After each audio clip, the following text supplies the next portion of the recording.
feliz porque eu tenho a oportunidade de discutir o tema da fome e da desigualdade. Eu fico muito feliz, fico emocionado, porque a fome, na verdade, não é um problema da natureza, a fome é um problema da falta de competência política e de sensibilidade dos governantes do mundo. É essa a mensagem que eu quero passar.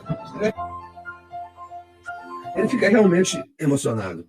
Você sabe que assim, eu nunca esqueci que eu estava lá no Palácio do Planalto, no discurso de posse dele em 2003, portanto há 21 anos, em que ele disse assim: se eu chegar ao final do meu mandato, eu ter conseguido que cada brasileiro faça 3 refeições por dia, eu terei cumprido a minha missão.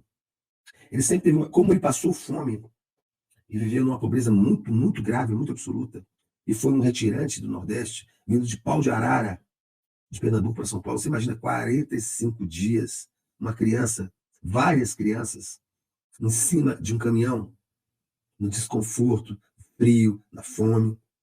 Então esse cara, ele tem, assim, não há nenhuma liderança global igual o Lula, principalmente por conta da experiência de vida. Todos nós temos uma dimensão humana que se torna empática, né? Mas a experiência em si, no mundo, entre todos os líderes mundiais, quem tem é o Lula. Quem tem é o Lula. Ele passou fome de verdade, não foi que o almoço atrasou, não. A gente, quando era criança, passei fome porque o almoço atrasava. Ele passou fome de fato, então ele entendeu a dimensão humana da fome e o reflexo disso na vida das pessoas e no futuro delas. Essa desarmonia provocada pela fome está na base da própria desarmonia social no Brasil desde sempre.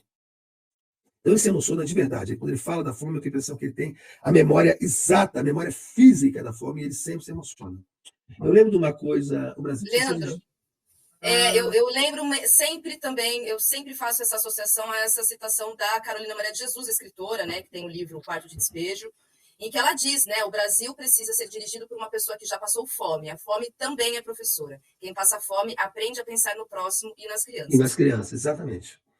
Eu nunca me esqueci uma coisa, quando eu era muito jovem, devia ter uns 19 anos, e estava começando a vida jornalística como estagiário de um jornal na Bahia, me mandaram para a ilha de Itaparica para entrevistar um homem que era sobrevivente de um dos naufrágios de navios que foram bombardeados pela Alemanha nazista na costa brasileira. Já era um homem mais velho, não era muito velho, mas era um homem já bastante doente. E eu sentei para conversar com ele, a mulher dele ao lado dele, numa casa simples, próximo ao mar, em Itaparica, e eu perguntei assim, vem cá. E ele tinha passado 11 dias no mar antes de ser resgatado. E esses 11 dias foram terríveis, terríveis. Sem água, sem comida. E aí ele falou assim, o pior problema era a fome. Aí a mulher dele falou para mim assim, todo dia, se o almoço atrasa 5 minutos, ele praticamente entra em choque, porque ele tem a lembrança da fome.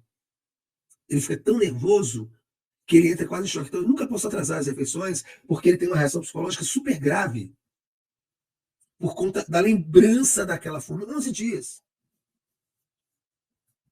Você sabe que eu cometi um erro nessa época, né? Também tenho 19 anos. Eu falei, pô, isso é eu vou o seguinte, eu vou voltar para o jornal, não havia celular, telefone, imagina, Itaparica, 1985, 86. Eu vou voltar e eu vou discutir melhor essa pauta e volto para conversar com o senhor. E demorei, acho que 2 semanas, quando eu voltei, ele tinha morrido. E eu acabei não pegando o depoimento desse homem.